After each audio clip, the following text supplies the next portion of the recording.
चलिए देखिए, अच्छा अभी तक हम लोग क्या पढ़ चुके हैं? प्राकृतिक संख्याओं को देखे हैं। प्राकृतिक संख्याएं जो थी वो कहाँ से शुरू होती थी? एक से शुरू होती थी। 1 2 3 4 5 10 ये सब होता था। इसके बाद पूर्ण संख्याएं होती थी। पूर्ण संख्याएं भी हमने देखा। इसी में क्या आ गया था? 0। 1 2 3 4 5 6। ठीक, बस बस बस बस बस। अब हम लोग देखेंगे पूर्णांक। पूर्णांक में क्या आएगा? एक 0 तो रहेगा। इधर जो 1 2 3 4 5 बस बस बस बस, ये सब इधर धन का हो जाएगा। और इधर जो रहेगा वो ऋण 1 ऋण 2 ऋण 3 ऋण 4, इस तरह से। ठीक है, इस तरह से। ठीक है, इधर क्या है? दायां है कि बायां है? दायां। और इधर क्या है? बाएं। है ना? जब दाएं चलेंगे तो धन होगा और बाएं चलेंगे तो ऋण होगा। ये सब चीजें आई कहां से? जैसे मान लीजिए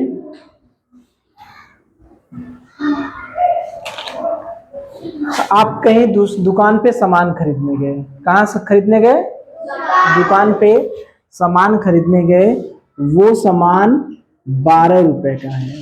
क्या रुपए का है? 12 रुपए का सामान है। लेकिन आपके पास कितने रुपए हैं? 10 रुपए। किसके पास है? आपके पास है। तो 12 रुपए का सामान है और 10 रुपए आपके पास है, तो सामान खरीद लेंगे? सामान खरीद लेंगे? नहीं खरीद पाएंगे ना। तो क्या दुकान वाले से क्या कहेंगे? क्या रुपया कम पड़ रहा है? क्या रुपया कम पड़ रहा है? 2 रुपया। बड़े आसानी से पता चल गया कि 12 में से 10 घटा दिए, क्या रुपया कम पड़ रहा है? दुकानदार कहता है कि ऐसा है कि 10 रुपया तेरे पास है तो 10 रुपया दे दे और सामान का करा ले जा। ठीक है, तो 10 रुपया दे दिए और सामान दे दिया। तो दुकानदार क्या किया? अपने डायरी पर नोट कर लिया कि 2 रुपया बाकी है। किसका? विवेक का। मान लीजिए विवेक गए थे खरीदने। ठीक है, तो कई ठो लिखा होगा। ठीक है, तो बाकी को कैसे लिखेगा? बाकी को लिख देगा ऋण 2। बाकी को कैसे लिख देगा? ऋण 2। तो समझ जाएगा कि ये कि कौन सा पैसा है? उधार वाला। अगर मान लीजिए अगर ये 12 रुपया का सामान है, ठीक है, अगर 15 रुपया 12 रुपये का सामान है, अगर आपके पास 15 रुपया होता विवेक के पास, तो दुकानदार को 15 रुपया तो दे देते। मान लीजिए 3 रुपया फुटकर उसके पास नहीं है, वो कहता कि भैया बाद में ले ले है। क्या कहता? कि बाद में ले ले है। तो वो भी इसी डायरी पर नोट करता। वो भी इसी डायरी पर नोट करता। तो वो कितना करता? 2 रुपया। अरे क रुपया जमा करता?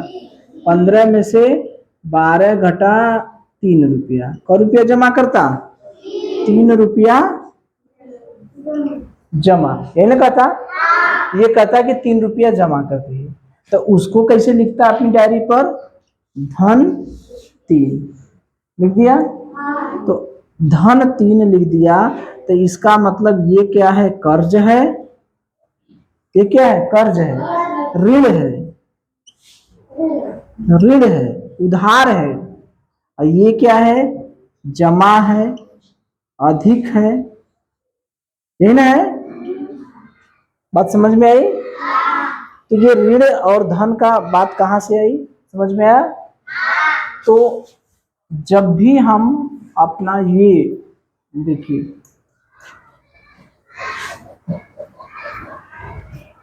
ये जो अपनी संख्या रेखा बनाते हैं, संख्या रेखा पर ये तो बीच में तो क्या रहता है, जीरो रहता है। इधर धन 1, धन 2, धन 3, धन 4, धन 5, इस तरह से। ये क्या है, दाएं, दाएं ओर की कौन सी संख्या होती है, धन। और इधर बाएं ओर क्या है, ऋण 1, ऋण 2, ऋण 3, ऋण 4, ऋण 5, इस तरह से। ये क्या है, बाएं। ठीक है। तो अगर आपसे पूछा जाता है कि संख्या रेखा पर जो संख्याएं हैं, शून्य से दाईं ओर कौन सी संख्या होती है, धनात्मक। कौन सी संख्या होती है, धनात्मक। शून्य से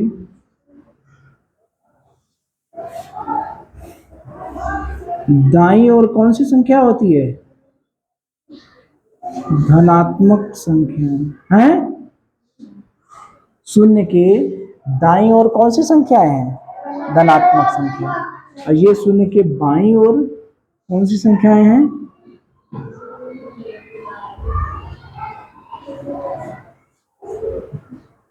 कौन सी संख्याएं हैं, ऋणात्मक। ठीक है। तो संख्या रेखा पर दाईं ओर जो संख्याएं हैं वो क्या होती हैं, धनात्मक। और संख्या रेखा के बाईं ओर जो संख्याएं होती हैं वो क्या होती हैं, ऋणात्मक। तो पूर्णांक होता क्या है, पूर्णांक क्या है, शून्य सहित धन और ऋण संख्याओं को मिलाकर क्या कहते हैं, पूर्णांक। क्या कहते हैं, शून्य सहित धनात्मक और ऋणात्मक संख्याओं को मिलाकर क्या कहते हैं, पूर्णांक। जबकि इसके पहले पूर्ण संख्याओं में केवल शून्य और धनात्मक संख्याएं थी। प्राकृतिक संख्याओं में क्या था, केवल 1, 2, 3, 4, 5 इस तरह से बढ़ती हुई संख्याएं थी। तीनों में अंतर समझ में आया। प्राकृतिक संख्याएं क्या थी, 1, 2, 3, 4 ये सब। पूर्णांक क्या था, 0, 1, 2, 3, 4, 5। ये क्या है, ये प्राकृतिक संख्या है। ये क्या है, प्राकृतिक संख्या। ये क्या है, पूर्ण संख्या। और ये क्या है, पूर्णांक। ये तीनों में अंतर समझ में आया।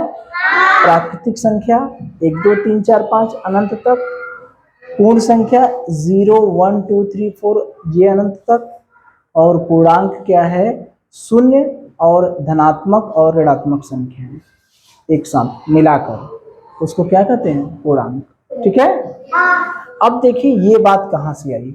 जैसे आप लोग सीढ़ी पर चढ़ते होंगे, जब भी मकान पर, मकान होगा जिनको, वो मकान की सीढ़ियां रहती हैं ना, मकान की सीढ़ियों पर हम लोग चढ़ते हैं, चढ़ते हैं कि नहीं चढ़ते हैं। इस तरह से सीढ़ियां रहती हैं। ठीक है। और कुछ सीढ़ियां नीचे भी रहती हैं, नहीं रहती हैं क्या।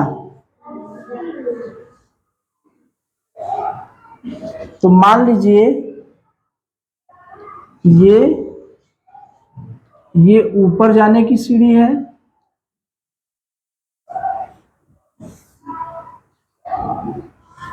और ये है नीचे जाने की सीढ़ी।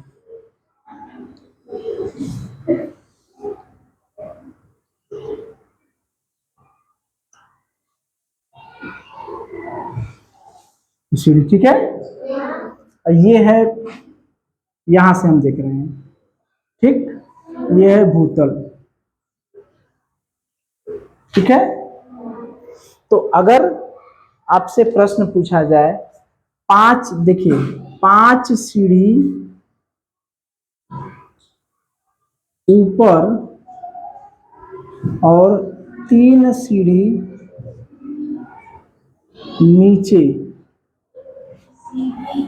सीढ़ी, 5 सीढ़ी, ठीक है, 5 सीढ़ी ऊपर और 3 सीढ़ी नीचे। इसका मतलब क्या समझे? ऊपर ये सीढ़ी है, ये सीढ़ी कहाँ जा रही है? ऊपर। और ये सीढ़ी कहाँ जा रही है? नीचे। इसका क्या मतलब समझे? 5 सीढ़ी ऊपर, तो ये ऊपर वाली सीढ़ी धन होगी कि ऋण होगी? क्या होगी? हाँ, इधर दाएं ओर, दाएं ओर जो पड़ेगा वो क्या होगी? धन। और ये जो बाईं ओर नीचे होगी वो क्या होगी? ऋण। तो 5 सीढ़ी ऊपर का मतलब 5 धन होगा, ये होगा ना। और 3 सीढ़ी नीचे का मतलब 3 क्या होगा? ऋण होगा, होगा। 5 सीढ़ी ऊपर का मतलब 5 सीढ़ी ऊपर गए, और 3 सीढ़ी नीचे का मतलब 3 सीढ़ी नीचे गए। तो 5 क्या हो गया? धन। ऊपर जा रहे हैं तो धन हुआ ना, और 3 सीढ़ी नीचे आ रहे हैं, फिर हो गया। तो 5 में 3 धन, 5 ऋण 3। तो जब एक धन होता है एक ऋण होता है तो क्या करते हैं? अधिक में से कम घटा देते हैं। 5 में से 3 घटा दिए, कितना आ गया? 2। और चिन्ह किसका लगाएंगे? अधिक वाले का कि कम वाले का? अरे किसका चिन्ह? अधिक वाले का, धन 2। इसका मतलब 2 सीढ़ी ऊपर। इसका मतलब क्या हुआ? कि 3 सीढ़ी नीचे आए और 5 सीढ़ी ऊपर गए। तो इसका मतलब क्या हुआ? कि 2 सीढ़ी ऊपर गए, नहीं ना हुआ? 3 सीढ़ी नीचे आए और 5 सीढ़ी ऊपर गए, इसका मतलब 2 सीढ़ी ऊपर गए, ठीक है। इसी तरह से और प्रश्न पूछा जाए। चलिए, धन, ठीक है। जहां पर चढ़ने की बात होगी, क्या होगा? चढ़ने की बात होगी, वहां पर क्या होगा? धन। और जहां पर उतरने की बात होगी वहां पर क्या होगा? ऋण, ठीक है। तो ये बताइए, भूतल से 4 सीढ़ियां ऊपर चढ़, अच्छा ये ऊपर चढ़ना और ये नीचे उतरना, ठीक है। तो भूतल से 4 सीढ़ियां ऊपर चढ़ेंगे तो उसको हम लोग क्या लिखेंगे? धन 4, ठीक है ना। ऊपर चढ़ रहे हैं तो धन 4। भूतल से 3 सीढ़ियां नीचे उतरने के बाद तो उसको क्या लिखेंगे? ऋण 3, ठीक है। अब बताइए, भूतल से 5 सीढ़ियां ऊपर चढ़े अब पुनः 2 सीढ़ियां और चढ़े। पहले 5 सीढ़ी चढ़े और फिर 2 सीढ़ी और चढ़े, तो यानी कितनी सीढ़ी चढ़ गए? धन 7, नहीं हुआ ना। 5 सीढ़ी चढ़े फिर 2 सीढ़ी और चढ़ गए, ठीक है। अब देखिए, भूतल से 5 सीढ़ियां उतरने, 5 सीढ़ियां क्या कर रहा है? नीचे उतर रहा है, यानी क्या होगा? ऋण 5। और वहां से पुनः 4 सीढ़ियां चढ़नी, 4 सीढ़ियां क्या कर रहा है? चढ़ रहा है, तो 4 सीढ़ियां क्या होगा? धन। तो ये क्या होगा? ऋण 5 धन 4, यानी घटा देंगे और चिन्ह किसका लगाएंगे? ऋण। एक मतलब एक सीढ़ी अभी नीचे है, एक सीढ़ी क्या है? नीचे। अच्छा, इसका मतलब क्या हुआ? धन 7 ऋण 3, इसका मतलब क्या हुआ? 7 सीढ़ियां ऊपर चढ़ा है और 3 सीढ़ी नीचे उतरा है, ठीक है ना। तो अभी भी 4 सीढ़ी ऊपर है? ऋण 3 और ऋण 2, इसका क्या मतलब हुआ? कि पहले 3 सीढ़ी नीचे उतरा फिर 2 सीढ़ी और नीचे उतरा, यानी ये 5 हो गया और दोनों चिन्ह क्या है? ऋण है, तो ऋण हो गया, ठीक है। समझ गए इस तरह की बात? इसी तरह से लाभ हानि पर हो जाएगा प्रश्न, ठीक है। चलिए,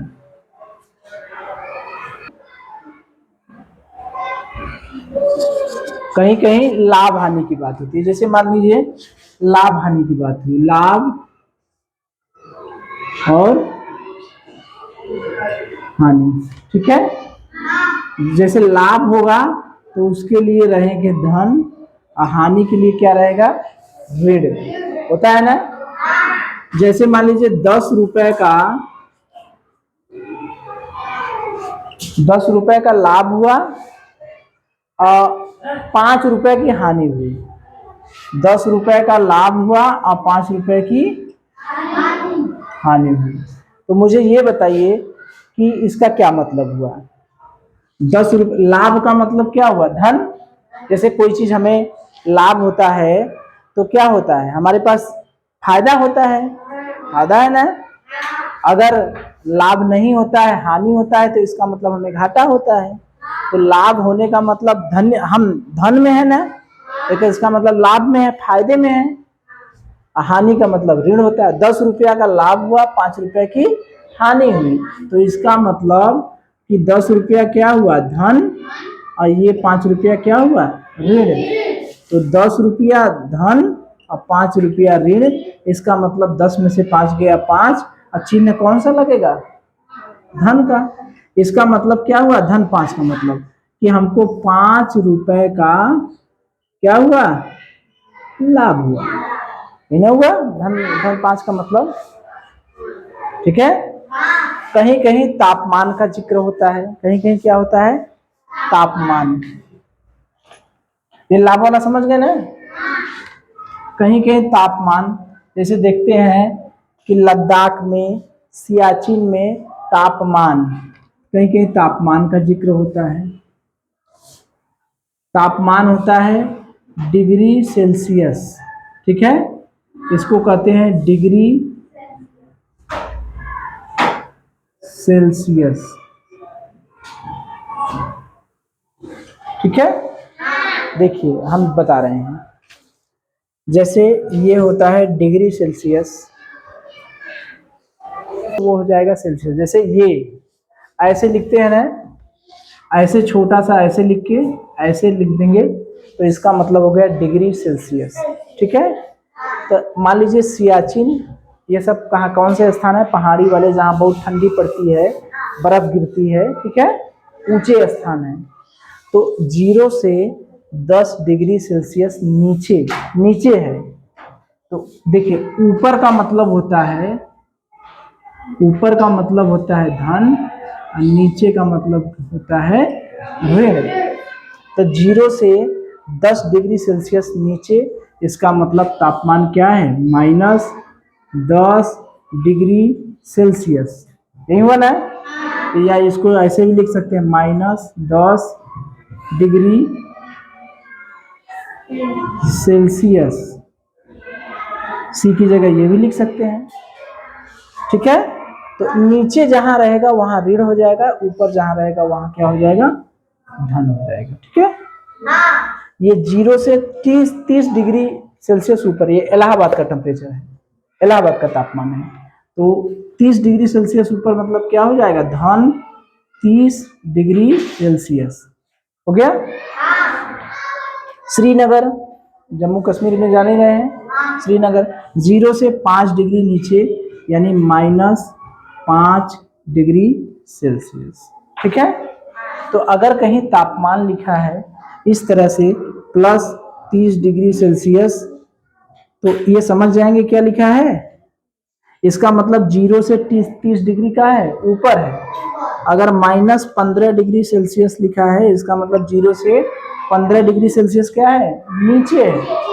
अगर -7 डिग्री सेल्सियस लिखा है, इसका मतलब 0 से 7 डिग्री सेल्सियस नीचे है। ठीक है। ऋण का मतलब नीचे, धन का मतलब ऊपर। अगर मान लीजिए 20 डिग्री सेल्सियस है धन, इसका मतलब 0 से, इसका क्या मतलब है, 0 डिग्री से 20 डिग्री सेल्सियस क्या है, ऊपर। ऋण का मतलब नीचे और धन का मतलब ऊपर। ठीक है। ठीक है। तो फिर से बोलिए एक बार, हमारी दिशाएं जो हैं वो कितनी हैं, कौन कौन, पूरब पश्चिम उत्तर दक्षिण। तो ये 4 दिशाएं बनी हैं, पूरब, पश्चिम, उत्तर, दक्षिण। जो अपना हाथ है, हाथ के दाईं ओर कौन सी दिशा होती है? पूरब। हाथ के बाईं ओर कौन सी दिशा होती है? पश्चिम। हाथ के ऊपर कौन सी दिशा होती है? उत्तर। और नीचे कौन सी दिशा होती है? दक्षिण। ठीक है, तो 4 दिशा हो गई, ईस्ट, वेस्ट, नॉर्थ, साउथ। अब यहां से मान लीजिए हम गणना करते हैं, तो अगर यहाँ पर हम शून्य मान ले, क्या मान ले? शून्य। तो यहाँ पर 1 2 3 4 5 मान लीजिए, ऐसे करते हैं। ठीक है, तो अगर इधर हम लोग 1 2 3 4 5 कर दिए, तो इधर जो करेंगे तो क्या करेंगे? इसके विपरीत है, तो ऋण 1, ऋण 2, ऋण 3, ऋण 4, ऋण 5। इसको धन कर दें, धन 1, धन 2, धन 3, धन 4, धन 5। ठीक, तो इधर जो होगी धन, पूरब दिशा में धन, पश्चिम दिशा में ऋण। ऐसी इसी तरह से ऊपर जो होगी धन 1, धन 2, धन 3, धन 4 और धन 5, इस तरह से। इधर ऋण, ऋण 1, ऋण 2, ऋण 3, ऋण 4, ऋण 5 हो गया। तो ये दिशा में भी समझ गए, पूरब दिशा में धन और उत्तर दिशा में धन, अब बकिया सब क्या हो गए? ऋण। तो धन और ऋण हम लोग कैसे देखें? उधार से देखें, लाभ हानि से देखें, नहीं था फायदा नुकसान से, फिर उसके बाद तापक्रम से देखें, उसके बाद कैसे देखें? दिशाओं से देखें। तो इतने तरह से हम लोग धन और ऋण देख लिए। ठीक है, जैसे मान लीजिए, जैसे देखिए, उल्टा बताना है। उल्टा का मतलब क्या है? विपरीत। उल्टा माने क्या होता है? विपरीत। विपरीत बताना है। अगर 3 मात्रक पूर्व है, क्या है? पूर्व। 3 मात्रक, मात्रक माने कुछ हो सकता है। ठीक है, तो 3 मात्रक पूर्व है, तो इसका उल्टा क्या होगा? 3 मात्रक तो लिखेंगे, दिशा पूरब की जगह क्या लिख देंगे? क्या लिख देंगे? पश्चिम। क्योंकि दिशा अविपरीत, पूर्व का विपरीत क्या है? पश्चिम। उत्तर का विपरीत क्या है? दक्षिण। तो बस वही लिख देना है। ये चीजें तो वही रहेगी, जहां पूर्व है वहां पश्चिम लिख देंगे। तो यहाँ बताइए, 8 मात्रक पश्चिम जहां है, तो वहां क्या लिखेंगे? बताइए, 8 मात्रक क्या लिखेंगे? पश्चिम की जगह क्या लिख देंगे? पूर्व। बहुत अच्छे। अब 5 मात्रक पूर्व की जगह 5 मात्रक क्या लिखेंगे? बताइए, क्या लिखेंगे? पश्चिम। यहां पर देखिए 2 मात्रक दक्षिण है, तो 2 मात्रक क्या लिखेंगे? दक्षिण की जगह क्या लिख देंगे? उत्तर।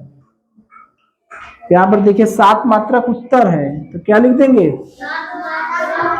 7 मात्रक दक्षिण।